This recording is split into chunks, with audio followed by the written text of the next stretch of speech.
Okay, well, good morning. Hello, everyone. I'm Mariana Ulfah Hoesny. I'm from State Polytechnic of Malang.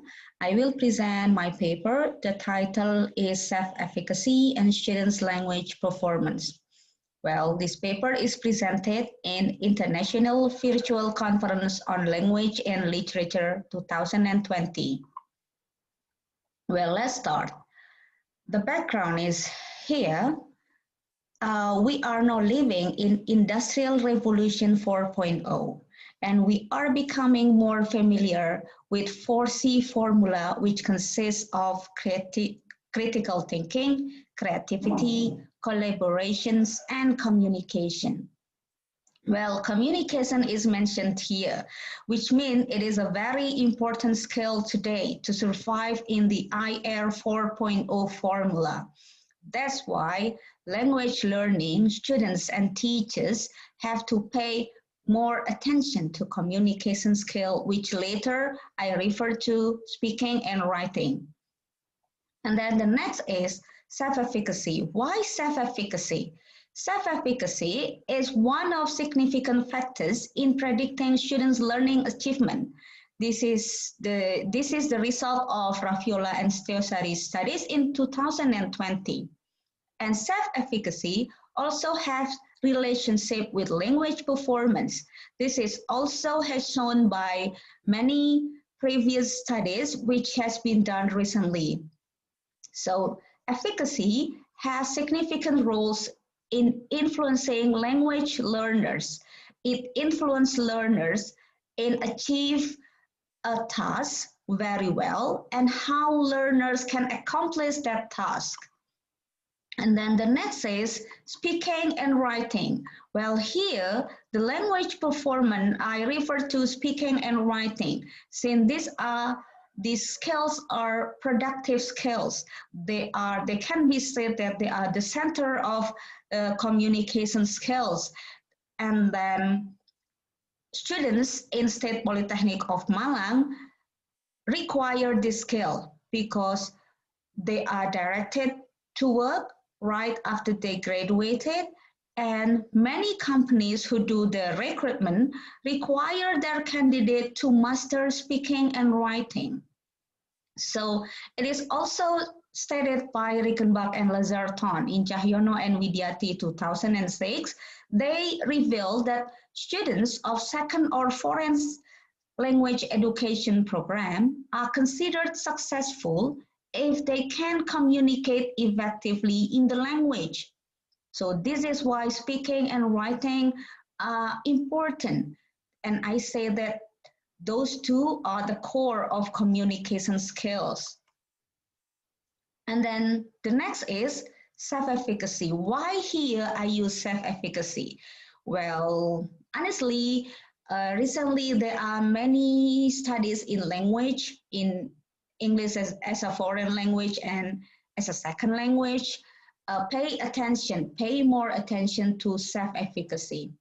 So actually, we can reverse self-efficacy as self-confidence, but of course it is wider. It covers more aspects. So it is a belief in oneself, to their ability to organize, to perform, to finish, and to achieve their goal. This is a concept found by Bandura in around 1980s. So Bandura also add that self-efficacy is people's judgment of their capabilities. So it has a very close relationship with people capabilities to organize and execute courses of actions. And then next we go to the research methodology. Well, this is a case study. So I did a lot of observations in the classroom during students' presentation. And I also observed students writing assignments. So I also give students questionnaire. The questionnaire has 40 questions and it is used to measure students' self-efficacy towards speaking and writing. The question is made scaffolded, yeah, so graded. And then the questionnaire, I use the scale I used the scale from Albert Bandura, which started from 0. 0 means no chance of efficacy, and 100. 100 means they are completely certain that they have ability. Okay, I also did interview to around 10 students and then to the lecture. So my participants here are 79 students of second grade of electronic engineering and one lecturer, English lecturer. And these are the findings. So there are 40 students with high self-efficacy and 39 students with low self-efficacy. Well, actually it's not really low. No students got 0, 1, or 2, and 3. It's around 4, 5, and 6. That's why I call it low. While for those with high self-efficacy, they score 7, 8, 9, and yes, a few of 100, yeah, or 10. So here is the discussions. Well, students with high self-efficacy, they tend to show more effort. They did very hard during the presentations. They try to deliver their messages. Well, they made some pauses, but they rarely ask for help from their friends or lecturer because they believe in their own capability. So they keep going during the presentation and looks, comfortable with their presentation. In terms of writing, they tend to write longer paragraph. They use more vocabularies, and they are eager to ask the teacher regarding the mistakes they made and how to fix that. While students with low efficacy, they tend to be shy.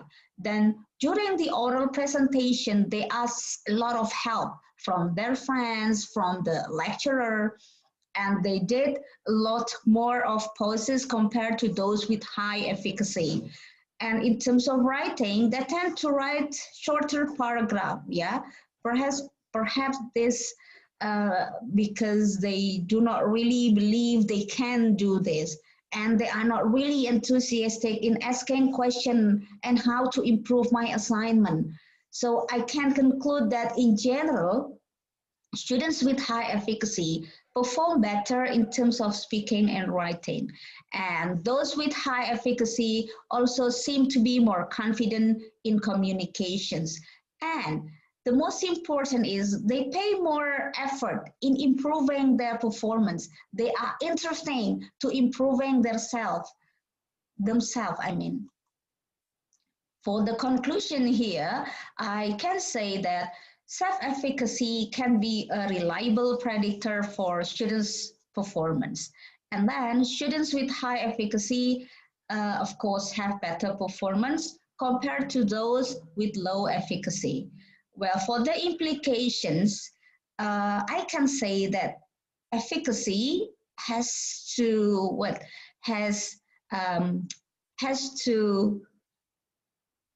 teachers should pay more attention to this efficacy because it impacts language learning, it impacts student achievement, and it also impacts how students do effort in their learning. So teacher must know that efficacy play a role in language learning.